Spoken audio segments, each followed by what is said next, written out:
Conta pra gente, vou pedir para o Nando colocar a primeira fotinho aqui, porque eu quero que você olhe para essa fotinho. Tá preparado aí, amor? O Nando de Olha, vai ser diretor real aqui. aqui, tipo É, vai ao ser vivo, assim. papum, papum.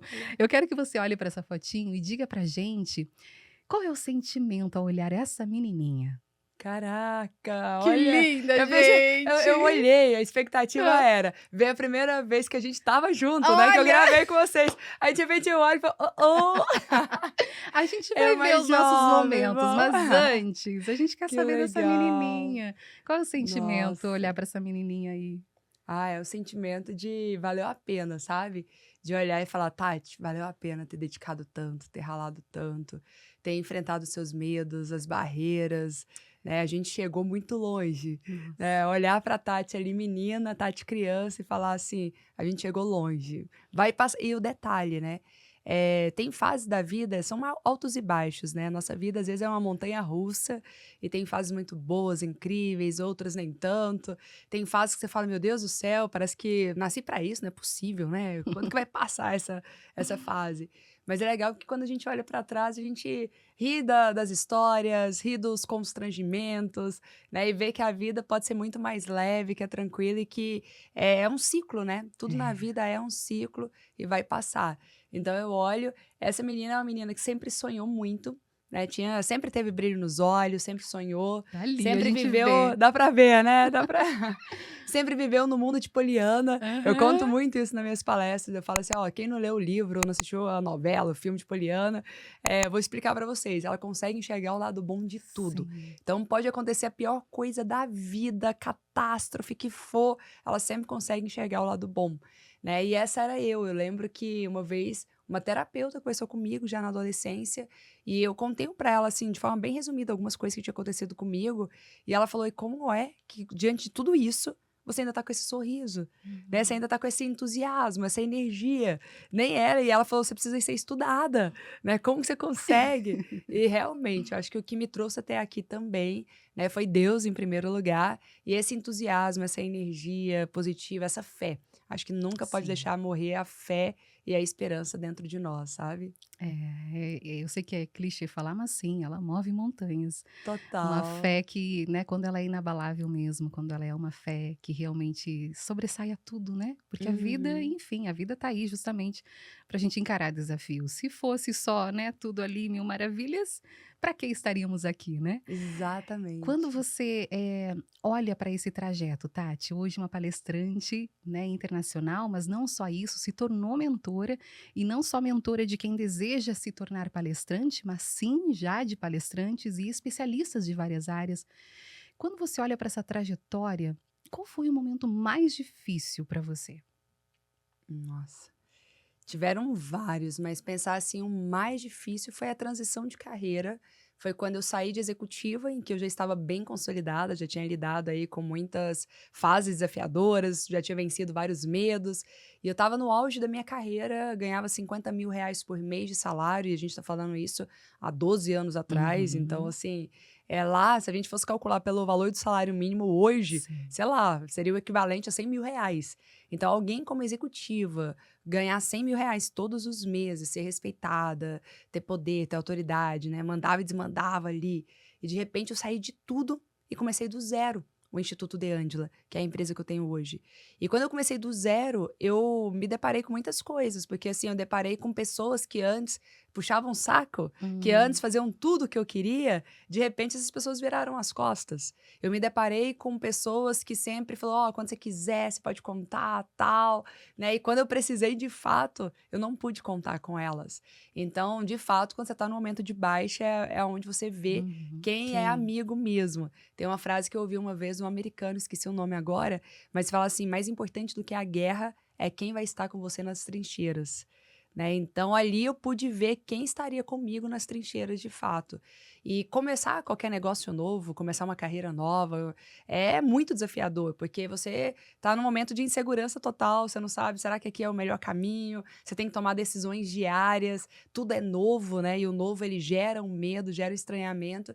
Então eu precisei lidar com algo completamente novo e ao mesmo tempo sem apoio nenhum, né, Uhum. muitas pessoas ali virando as costas para isso. Então acho que a fase mais desafiadora foi ali, quando eu tinha tudo e de repente, da noite para o dia, literalmente, porque saí da faculdade, vou empreender, vou montar o Instituto de Ângela e não tinha nada. E claro, se eu tivesse decidido ou me preparado para empreender, seria diferente. Mas o que aconteceu foi que eu fui demitida. Né? E fui demitida por uma questão de armação interna ali. Eu já estava tendo um atrito muito grande com a questão das diretorias que sempre tem, né? Mas eu também Uhum. era muito imatura na época, tinha 20 e poucos anos, não soube lidar com isso. Tudo aconteceu. Aparentemente parece ser muito rápido, mas para quem começou a trabalhar desde os 7 anos de idade, Aham. não foi tão rápido assim, né? Mas já tinha 15 anos de experiência na Sim. época. Mas o grande fato é que eu era diretora comercial e marketing e comecei a ter atritos seríssimos com o diretor financeiro, né? E a gente ali, e aí briga de ego, briga de vaidade, muita coisa que a gente vê nas empresas hoje, mas eu vejo que tudo isso me forjou também, tudo isso me preparou para estar aqui. E hoje, tendo uma empresa, né, com mais de 60 pessoas no time, eu vejo que o tempo todo é bíblico isso, né? É, Fala Deus do cuidado, lapidando. cuidado que a gente tem que ter com a vaidade, com o ego, o Hum, cuidado que a gente tem que ter com sim. esses sentimentos, assim, que você, né, como é importante a gente exercitar todos os dias a temperança, a paciência, né? E na teoria é lindo, mas na prática não é tão fácil assim. Mas é orar e vigiar, É né? Tem que ser isso. vigilante constantemente para fazer acontecer. É isso, somos seres humanos, né. Acredito que por Sim, mais que nossos princípios e valores eles sejam, tenham uma base forte, né, na educação, a sim. gente é tentado, né, por isso orar e vigiar justamente, porque é pedir para Deus sondar nosso coração o tempo todo, né. Uhum, E sim, ele vai lapidando, ele vai preparando, e por mais que a gente não queira que seja na dor, em alguns momentos precisa ser, né. exatamente. Por falar em dor, aquela menininha passou por várias dores. Muitas. Como que você fez, pra ir driblando essas dores?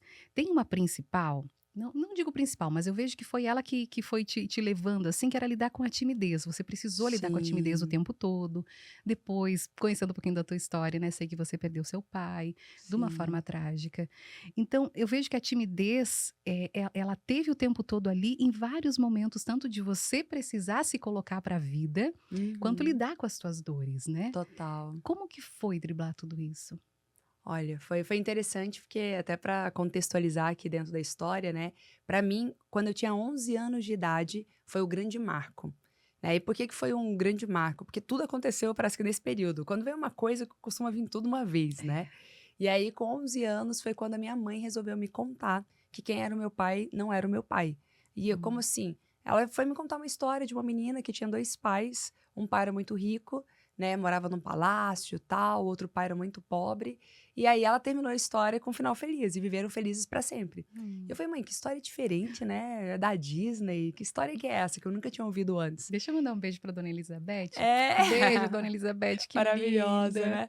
Contou toda uma história ali, É. preparando o terreno, né, pra dar uma notícia dessa, e eu com 11 anos pra receber tudo isso. E aí na hora que eu falei: "Nossa mãe, que história diferente", ela pegou e falou assim: "Essa é a sua história". E Nossa. na hora que ela falou: "Essa é a sua história", eu parei assim, em estado de choque ainda, e falei: "Tá, então eu tenho 2 pais. O pai pobre convivo bastante e sei, porque a nossa casa, né, É. era telha Eternite, chão batido, né, a parede também nem era branca, assim, Uhum. no início é uma casa muito simples, assim, muito quando eu mostro as fotos, assim, em algumas palestras, o pessoal fala: "Caraca, né, nem parece, que você Sim. morava nessa casa, não dá pra acreditar". E aí eu perguntei pra ela: "Tá, então cadê o pai rico, né?". E ela falou: "Ah, ele mora em Brasília, é um grande empresário, tal", falou super bem dele. E aí ela falou e contou a história, né, porque que na época ela não contou pra mim, mas que ele sabia da minha existência, né, por que que a gente não conviveu com ele. Então ela foi me contando tudo e eu quis conhecer ele.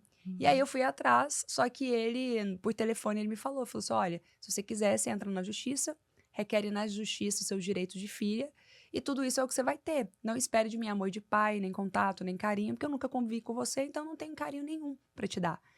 E naquele momento, né, eu com 11 anos, eu era muito iludida, né. Hum. Então eu pensava assim, que eu ia ter o carinho, o amor de pai. Sim. Falei: "Cara, eu ganhei na loteria, né, ganhei um segundo pai e ainda é rico", né. Então assim, na hora que ele falou, eu falei: "Tá, mas não é só o dinheiro, né". Eu queria realmente o Sim. contato, o carinho, e tal. E aí eu entendi, e aí naquele momento, eu me lembro que me chamou muita atenção, porque Minha mãe falou, e aí, Tati? Eu peguei e falei, mãe, mundo de poliana, que eu falei aqui mais Uhum. cedo, né? Falei, mãe, pelo menos eu tenho um pai, né? Eu tava no lucro. Eu tava com 2 pais. Não é normal, as pessoas comuns não têm 2 pais. Então, tô no lucro, tá Tá tudo tudo certo. bem. Né? E aí, eu comecei a valorizar mais ainda o meu pai de criação, que era um policial militar. Ele viajava muito, ficava pouquíssimo tempo lá em casa. Mas o tempo que ele tava lá, eu valorizava aquele carinho, aquela atenção, tal. Só que naquele mesmo ano, passaram só alguns meses depois de eu saber do meu pai biológico, e o meu pai de criação, ele foi assassinado com 6 tiros. E aí minha mãe se tornou viúva, né? E ali minha mãe falou: Nossa, a gente não tinha dinheiro para ela pagar a terapia. Hoje ela me conta, Uhum. né? Ela falou: Tati, eu fiquei desesperada, que eu não tinha dinheiro para pagar a terapia. E eu pensei: como que a Tati vai ressignificar isso na mente Uhum. dela? Como que ela vai lidar com tudo isso? E eu lembro que eu falei para minha mãe: falei, mãe, não importa as circunstâncias que a gente está vivendo hoje. O que importa é eu decidir dar certo na vida. E eu vou dar certo na vida para honrar meu pai de criação que se foi. E eu vou dar certo na vida para um dia o meu pai biológico ouvir falar do meu nome.